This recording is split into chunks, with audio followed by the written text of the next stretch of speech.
여러분 반갑습니다. 이번 시간은 토픽 모의고사 제2회 읽기 53번에서 60번까지 진행하겠습니다. 53번, 54번 문제입니다. 53번과 54번은 글을 읽고 물음에 답하는 문제입니다. 4문장에서 6문장으로 나오는 지문을 읽고 2개의 문제를 풀게 되는데요. 앞의 문제보다 단어의 난이도가 조금 높습니다. 글의 핵심 내용은 주로 마지막 문장에 위치하니까요. 끝까지 잘 읽으셔야 합니다. 지문을 읽기 전에 53번의 선택지부터 확인하는 것이 좋겠습니다. 그리고 나서 글 전체를 읽으면서 대략적인 내용을 파악해야 합니다. 54번 문제는 선택지와 글의 내용을 비교해 가면서 문제를 푸는 것을 추천드립니다. 53번, 54번 문제 지문 함께 읽기 전에요. 53번의 선택지 먼저 확인해 볼게요. 1번 웃음이 나오는 2번 눈물이 나오는 3번 기억이 나지 않는 4번 모두가 좋아하는 이런 지문을 읽기 전에 선택지를 읽은 이유는 짧게 기억하면서 읽어 내려갈 때 빈칸에 알맞은 단어를 찾기 위함입니다. 지문 함께 읽겠습니다. 배유진 씨는 소설을 쓰는 사람입니다. 배유진 씨가 쓴 소설에는 밝은 이야기가 없습니다. 돈이 없는 불쌍한 사람들의 이야기나 나쁜 사람이 약한 사람을 괴롭히는 이야기가 나옵니다. 기억, 빈칸이고요. 빈칸 뒤편 볼게요. 슬픈 이야기도 있습니다. 배유진 씨의 소설은 아름답거나 즐거운 이야기가 아니지만 사람들이 좋아합니다. 슬픈 이야기도 있습니다. 슬픈 이야기를 들으면 어떻게 되죠? 아마 눈물이 나올 겁니다. 그래서 53번 기억에 들어갈 알맞은 말은 눈물이 나오는 슬픈 이야기도 있습니다. 슬픈 이야기를 읽으면 눈물이 나죠. 눈물이 나오는 슬픈 이야기는 또 아주 슬픈 이야기일 거고요. 53번 정답은 2번 눈물이 나오는 이었습니다. 54번 이 글의 내용과 같은 것을 고르십시오. 54번 글의 내용과 같은 것을 고르는 문제이죠. 전체적인 내용을 잘 읽고 같은 내용을 찾아야 합니다. 글을 읽으면서 해당되는 선택지가 맞는지 틀리는지 표시를 하면서 문제를 풀게요. 글의 내용과 선택지를 잘 비교해 가면서 관련이 없는 내용을 하나씩 지워가면서 답을 찾아보겠습니다. 54번 보기 1번 배유진 씨는 약하고 불쌍한 사람입니다. 배유진 씨가 이런 사람이 아니고요.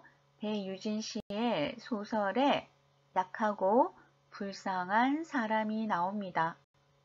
배유진 씨가 약하고 불쌍한 사람이 아닙니다. 오답이었습니다. 2번 돈이 없는 사람들을 괴롭히면 안 됩니다. 물론 돈이 없는 사람들을 괴롭히면 안 됩니다. 하지만 본문의 내용에 언급되지 않았습니다. 본문에 나오지 않는 말이었습니다. 3번 사람들이 배유진 씨의 소설을 많이 봅니다. 배유진 씨의 소설은 사람들이 좋아합니다. 자, 이런 표현이 있었으니까요. 사람들은 배유진 씨의 소설을 많이 본다라는 거겠죠. 그러면 3번이 정답인 것 같습니다. 4번. 사람들은 아름답고 즐거운 내용을 싫어합니다.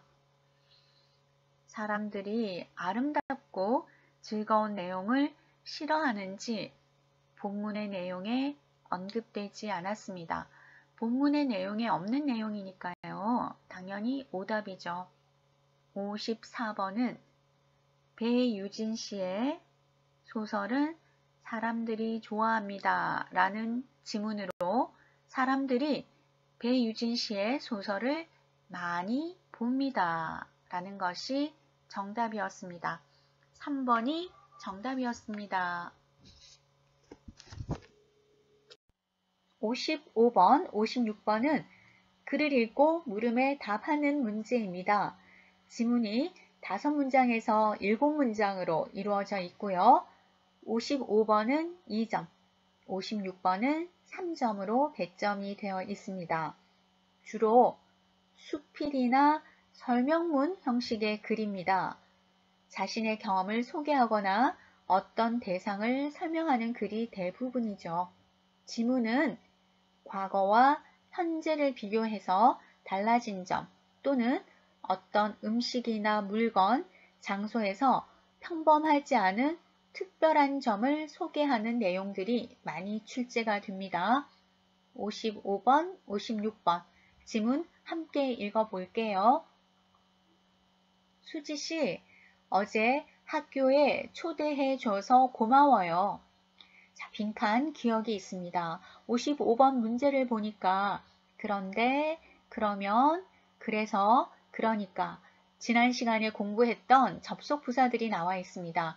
그렇다면 뒷 문장이 어떤 문장인지 확인하고 우리는 55번 문제를 풀게요.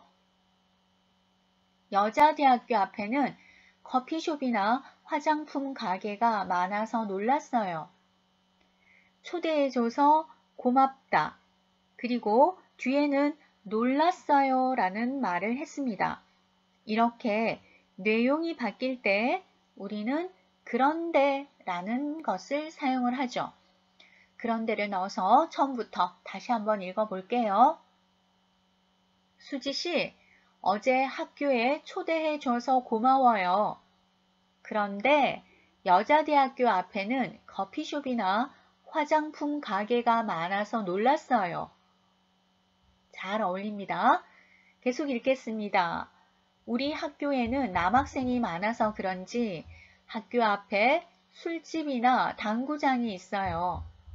여자와 남자가 좋아하는 것이 달라서 그런가 봐요. 다음에는 수지 씨가 저희 학교에 놀러 오세요. 준수. 우리 55번 문제는 풀었으니까요. 56번 문제 풀어보겠습니다. 56번. 이 글의 내용과 같은 것을 고르십시오. 1번. 여자대학교 앞에는 당구장이 있습니다. 여자대학교 앞에는 커피숍이나 화장품 가게가 많지요. 2번. 남학생들보다 화장품과 커피를 좋아합니다. 가게가 많다라고 했지 좋아한다라는 표현은 없었어요. 여러분이 추측하시면 안 됩니다. 가게가 많으니까 좋아하겠지 이렇게 생각할 수는 있는데요. 지문에 있는 내용만으로 우리는 정답을 찾겠습니다. 3번. 준수는 어제 수지의 학교에 일하러 갔습니다. 일하러 가지는 않았죠. 초대해줘서 놀러 간 것 같거든요. 4번. 수지가 다니는 대학교에는 여자 대학생들만 다닙니다. 여자 대학교 앞에는 그리고 수지 씨가 학교에 초대해 줬으니까 수지의 학교는 여자 대학교입니다. 여자 대학교에는 여자 학생들만 다니겠죠. 56번 정답은 4번 수지가 다니는 대학교에는 여자 학생들만 다닙니다. 였습니다. 지문을 읽으면서 푸는 문제는 시간 명사들이 많이 나오는데요. 4개의 문장을 순서대로 고르는 문제에서 요즘, 지난주, 주말, 어제, 오늘, 내일 이런 시간 명사가 첫 문장에 많이 나옵니다. 어떤 일이나 사건을 소개할 때 언제, 어떤 일이 발생했는지를 가장 먼저 소개하기 때문이죠. 따라서 시간 명사의 특성을 알면 첫 문장을 찾을 수 있고요. 두 번째 문장은 첫 문장과의 상관관계를 이해하면서 풀면 다음 문장도 쉽게 찾을 수 있습니다. 문장 배열 문제에서는 이런 시간 명사를 여러분들이 집중적으로 파악하시면 좋겠습니다. 57번과 58번 문제는요. 순서대로 문장을 배열하는 것인데요. 순서가 맞지 않는 4개의 문장을 내용에 맞게 순서대로 나열하는 것을 고르는 문제입니다. 그래서 그런데, 그러나, 그리고, 그래도와 같은 접속 부사 그리고 때를 나타내는 요즘, 지난주, 주말, 어제, 오늘, 내일과 같은 시간 명사들이 많이 출제가 됩니다. 그리고 이, 그, 저 이런 지시 대명사 등이 문장의 순서를 판단하는 데 중요한 역할을 하죠. 조금 전에 접속 부사 정리해 보셨잖아요.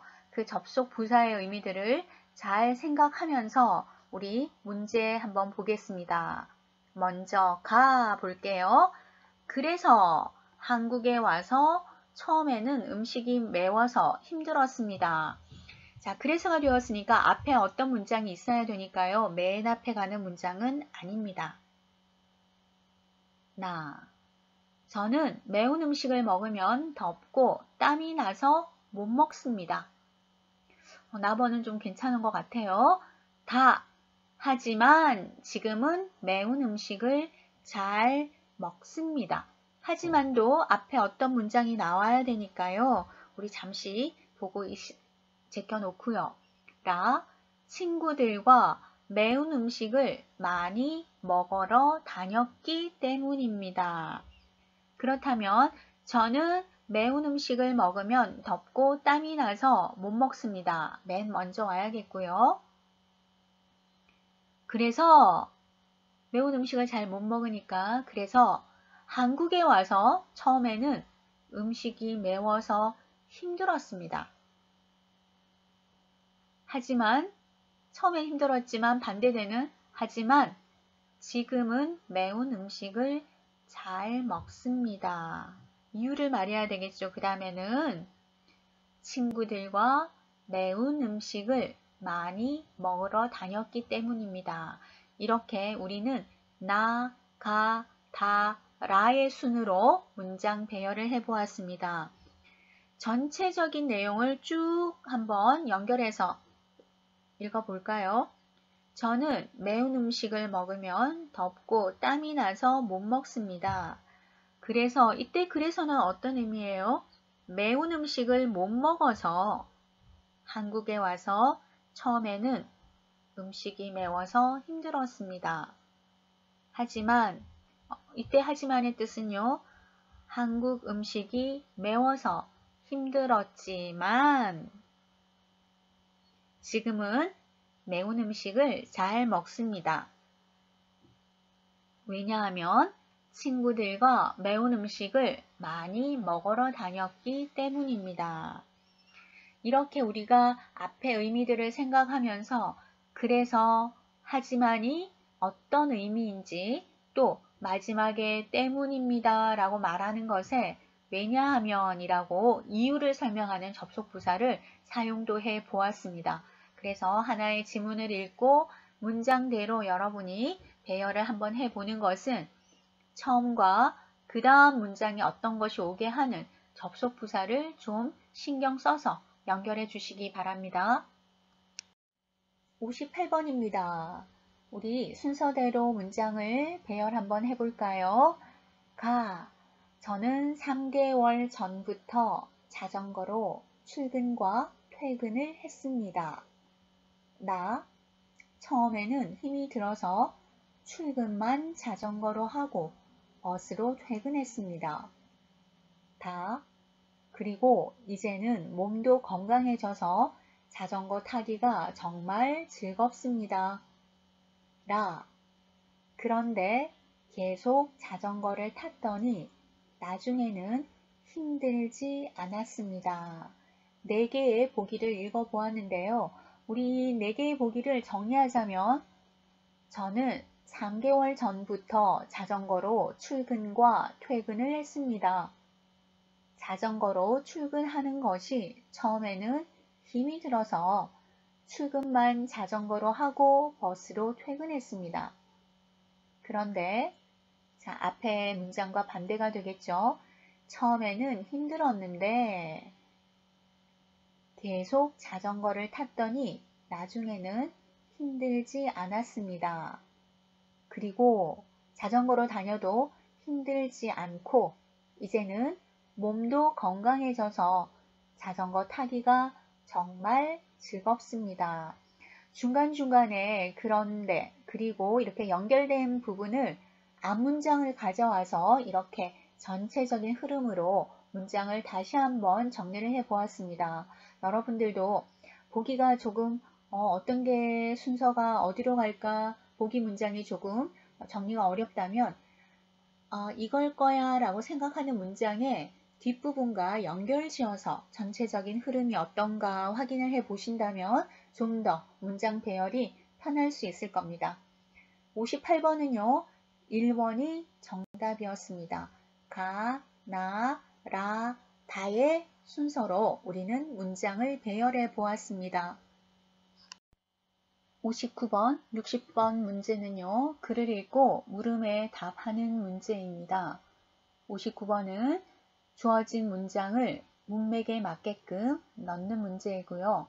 60번 문제는 이 글의 내용과 같은 것을 고르는 문제입니다. 59번은 2점이고 60번은 3점입니다. 지문 함께 읽어볼까요? 후추는 향이 강합니다. 후추의 강한 향은 다른 재료의 좋지 않은 냄새를 없애줍니다. 그래서 요리할 때 재료에서 안 좋은 냄새가 난다면 후추를 사용합니다. 그렇게 하면 고기에 좋지 않은 냄새가 많이 사라지기 때문입니다. 후추를 좋아하는 사람이 많아서 테이블에 후추를 따로 놓아두는 식당도 있습니다. 빈칸에 알맞은 문장을 한번 넣어 보겠습니다. 59번 문장은 특히 냄새가 나기 쉬운 닭고기나 돼지고기에는 후추를 뿌려 둘 때가 많습니다. 라는 문장이거든요. 우리 이거 한번 생각해 보겠습니다. 고기에 좋지 않은 냄새가 많이 사라지는 이유는 뭘까요? 우리 두 번째 문장에서 후추의 강한 향은 다른 재료에 좋지 않은 냄새를 없애줍니다. 이런 문장이 있었잖아요. 그리고 고기에 좋지 않은 냄새가 많이 사라지기 때문입니다. 이런 문장을 보았거든요. 아마도 냄새를 없애주기 때문에 후추를 뿌린 것일 겁니다.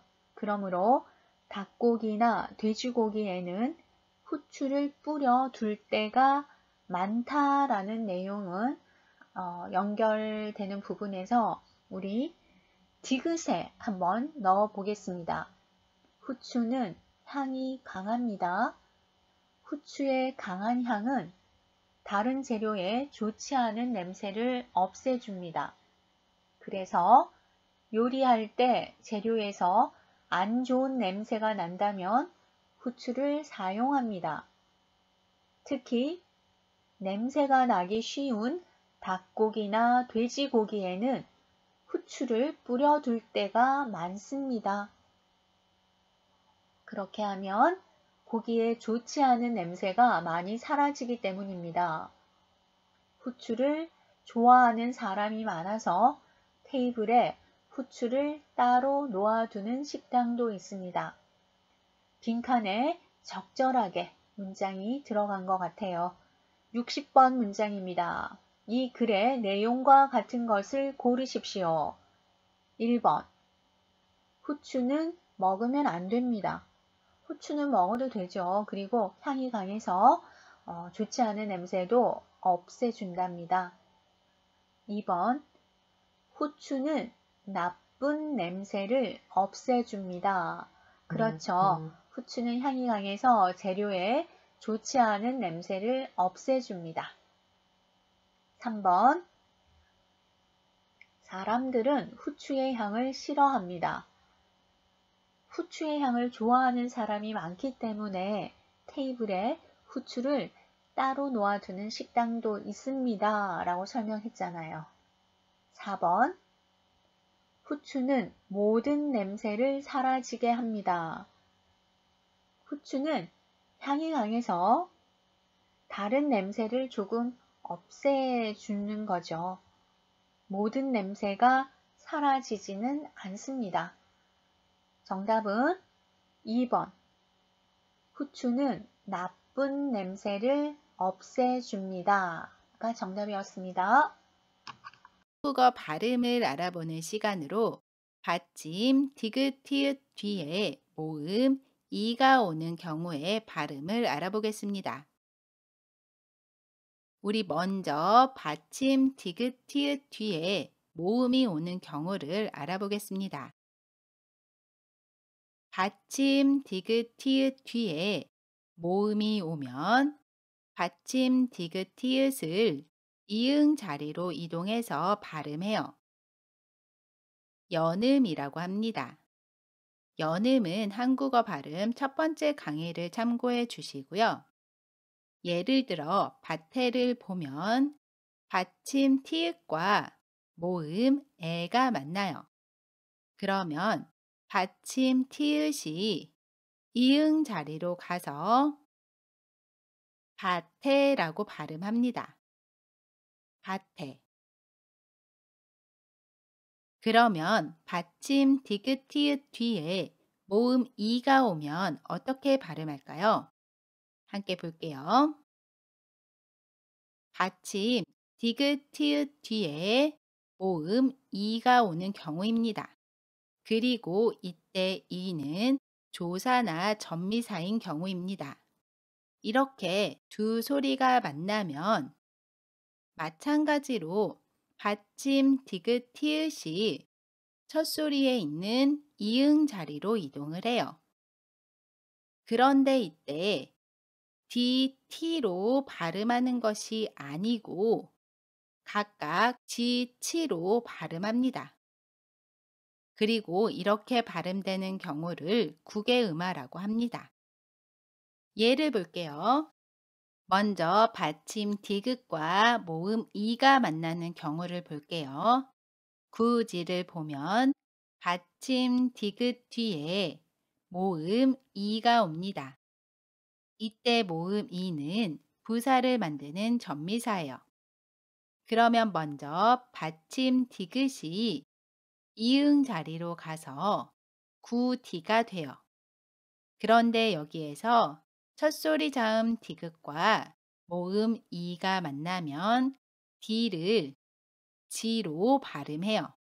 그래서 구지가 됩니다.